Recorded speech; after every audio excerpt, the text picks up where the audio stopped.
Hi everyone, this is Pramita here and I am here to show you what's on my desk today. So what I've done is I have tea stained the papers that I was doing yesterday. I did more tea staining today, and then what I did was I used some alcohol inks to dye these papers because I thought they were looking a little bit pink. I wanted to add a little bit of color to this because they were looking too grungy, and I wanted a little bit of color on the pages.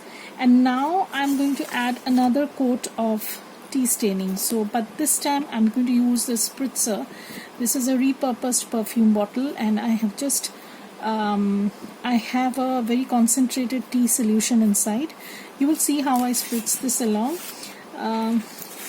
So what I usually do is I use this baking sheet and I'm going to spritz on this, and what I'm going to do is I'm going to take this paper and then I'm going to just dunk certain areas that I think would be suitable.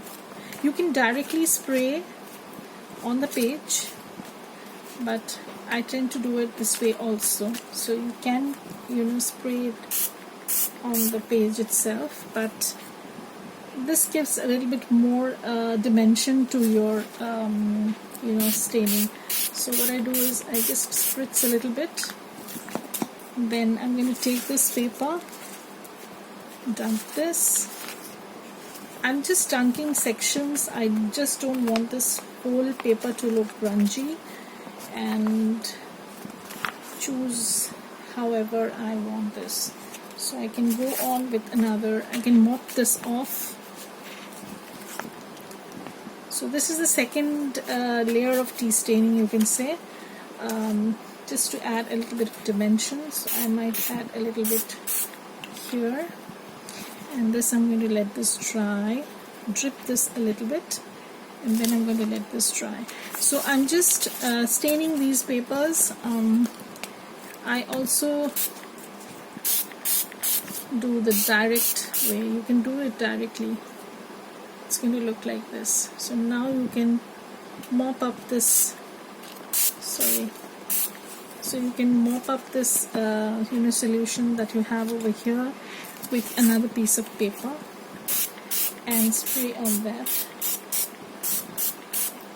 So now the pages are going to look a little bit more worn and grungy.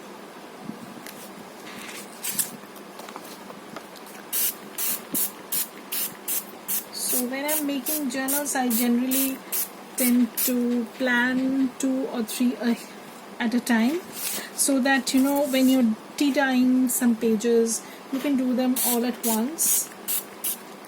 And now I can mop this. Here I have a little bit of gesso. Okay, take this off, and I have a little bit of gesso over here because I have been doing some gesso also on some of the pages. I'll show that later on. So this page is done. So this is the baking sheet, and this helps to keep the place neat, basically.